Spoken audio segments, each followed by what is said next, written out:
right, hey everyone, and welcome back for another deep dive. Glad to be here. Today we're going deep, literally, into a pretty dark chapter in the history of deep-sea diving. The Byford Dolphin diving bell accident from way back in 1983. Yeah, not exactly a light topic. Definitely not. But we've got a ton of material you guys sent in on this one. A journal article, a Wikipedia entry, and even a YouTube video. Wow, so we've got the technical details, the historical context, and well, the human side of it, which, gotta warn you, gets pretty intense. yeah, it's a story that really drives home the point that the deep sea is unforgiving, to say the least. No room for error down there. Absolutely not. So to set the scene, we're talking about the North Sea, rough waters, as I'm sure many of you know, and smack dab in the middle of it, the Byford Dolphin, a massive semi-submersible drilling rig. Huge operation. Now, to work at those depths, they were using something called saturation diving, which is... It's about as extreme as it gets, really. Yeah, imagine living in a pressurized chamber for weeks at a time. Like a little apartment, but the air pressure is the same as it would be hundreds of feet underwater.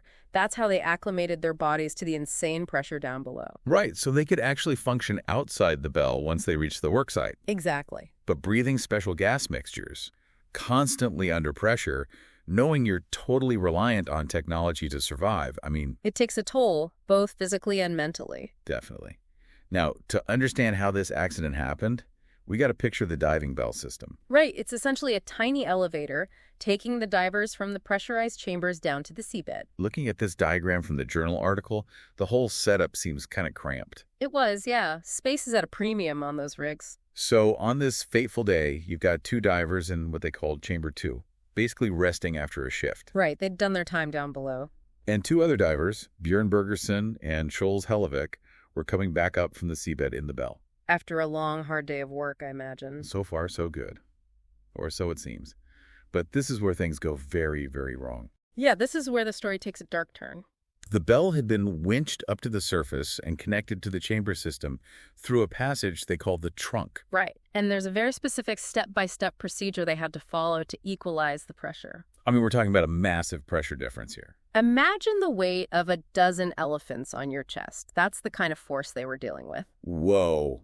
Okay, that's a pretty vivid image. So even a tiny mistake, and, well, you can imagine. So what exactly went wrong? Was it equipment failure? From what we know, it seems like it was a miscommunication between the two diving tenders, William Crammond and Martin Saunders. They were the guys outside the chambers assisting with the transfer. Right. They were responsible for making sure everything happened in the right sequence to keep that pressure stable. So someone skipped a step. It seems that way. See, the bell door was supposed to be closed first. Then the pressure inside it increased slightly to make a seal. Only then could they open the chamber door. But it looks like Crammond, one of the tenders, prematurely opened a clamp that was holding the trunk sealed. While the chamber door was still open. Yeah. So he basically unleashed all that incredible pressure all at once. It was what's called explosive decompression. Oh, wow. I've heard that term before, but never really. It's not pretty. The YouTube video you sent actually shows a simulation of what it might have looked like. Yeah, I had to skip through some parts of that. Understandable. So, needless to say, this decompression was fatal, right? Tragically, yes. For 3 of the divers, death was instant. The 4th, Scholes Hellevik, he was by the chamber door when it hit, trying to close it, but it jammed. The force of the escaping air. Mm-hmm. Well, let's just say it's one of the most gruesome parts of this whole story. Wow, that's awful. It really is. What about the other divers, the ones who were already in the chamber? They died instantly as well, but in a different and equally horrifying way. The autopsy reports describe large amounts of fat in their blood vessels, likening it to sizzling butter on a frying pan. Sizzling butter. God, what could even cause something like that? Essentially, their blood boiled. The rapid decompression caused the nitrogen in their blood to turn into gas bubbles. It happened so fast, it generated enough heat to, in a way, cook their blood from the inside out. So they died instantly. But not peacefully. No, I can only imagine. So after something like this happens, there's got to be a huge investigation, right? Oh, absolutely. And initially, the Norwegian government placed the blame squarely on Crammond, the diving tender, for opening that clamp too soon. Seems like an open and shut case of human error with tragic consequences. Yeah, on the surface at least. But you mentioned earlier about safety features that could have prevented all this. Right, and that's where things get a bit more complicated and honestly a lot more frustrating. because a lot of those safety features weren't some kind of far-off futuristic tech. They were known, they were available, some were even mandated, but they just weren't implemented on the Byford Dolphin. So it wasn't just about one person's mistake, but also about the systems, the technology, or rather, the lack of it. That's right. And that's where the real questions start to emerge. Why weren't those safety measures in place? What was the impact of this accident on the industry as a whole? But we'll get into all that after a quick word from our sponsors. It's just mind-boggling that these safety features existed but weren't being used. It's like having the cure for a disease but just not giving it to people. Yeah, it's hard to wrap your head around it. So what were some of the most important features that were missing? Well, one of the big ones was this special locking collar for the trunk. You remember that passage connecting the bell to the chambers? Right. This collar was designed so it couldn't be opened while the system was pressurized, like physically impossible to open it. So even if the tender made a mistake, the system itself would have prevented the decompression.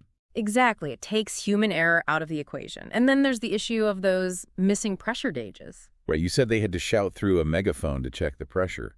It seems incredibly risky.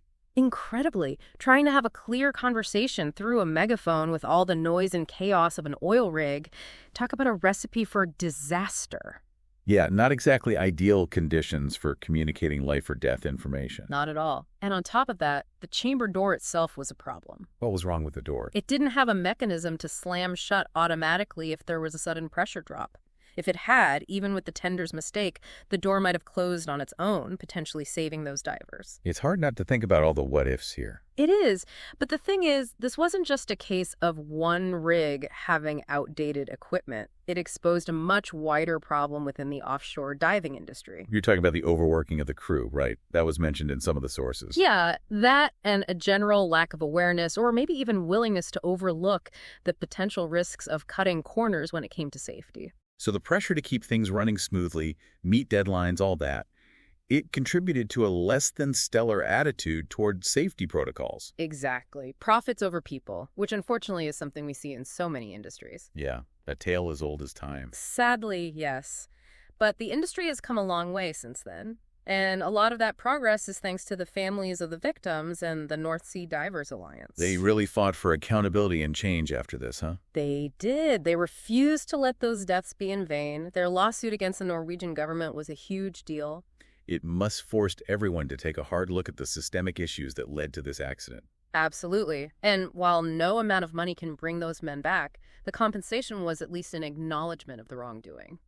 So beyond the settlement, what kind of lasting changes came from their efforts? They were instrumental in pushing for stricter safety regulations across the board.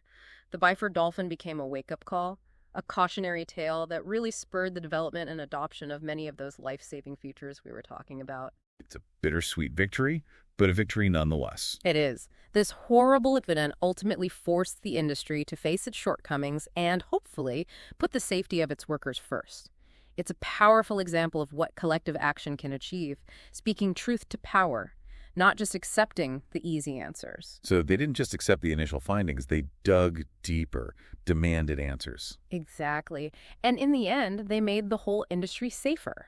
So after all this, after diving deep into this story, what's the takeaway? What does it all mean for us today? Well, it's a stark reminder that even in industries with incredible technology, we can't forget about the human factor. It seems obvious, but as we've seen, it wasn't always the prevailing mindset. And that's why the Byford Dolphin is still relevant. Complacency can be deadly, and safety has to be a continuous process. It's not a one-time fix, it's a constant evolution. It doesn't matter if it slows things down or adds to the cost, safety should always be non-negotiable. And this also shows that speaking up when you see something unsafe is critical. Whether you're on an oil rig or in an office, it's everyone's responsibility to look out for each other. It's about changing that not my job attitude and recognizing that we're all in this together. That's right. It's about being proactive, about pushing for improvement, not waiting for tragedy to strike. And ultimately, remembering that human lives are more valuable than any deadline or profit margin. The Byford Dolphin is a testament to that truth. A dark reminder, but a necessary one.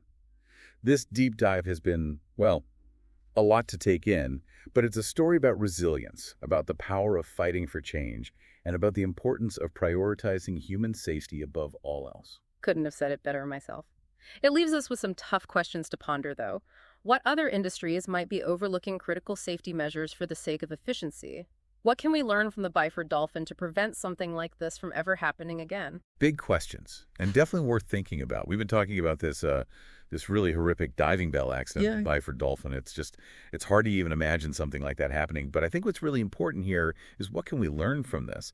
How can we prevent these kinds of tragedies in the future? Well, it really forces you to confront this question of, how far do we push the limits of exploration, of resource extraction, Yeah. and how do we balance that with protecting human life? Because those two things are sometimes at odds, unfortunately. Yeah, and it's easy to say safety first, but Mhm. actually putting that into practice, especially when you're dealing with, all this complex technology in these super dangerous environments, that's easier said than done. Oh, absolutely. The Byford Dolphin is a tragic example of how even with all the technology in the world, we can't forget about the human element. Right. We need to have a strong safety culture, regulations that actually have teeth, and just this constant awareness that even a seemingly small mistake can have these absolutely catastrophic consequences. Yeah. And it's not just about deep sea diving, right? I mean, there's so many other industries where human error can lead to disaster. So many. Think about aviation, nuclear power, chemical plants. The list goes on and on. Yeah. And in any field where the stakes are that high, you need systems that are designed with multiple layers of protection to minimize the chances of human error turning into, a full-blown catastrophe. It's like that old saying, a chain is only as strong as its weakest link. Exactly. And often the weakest link is us humans. So then what can we do as individuals? I mean, we're not all designing oil rigs or nuclear reactors, but how can we promote that kind of safety culture?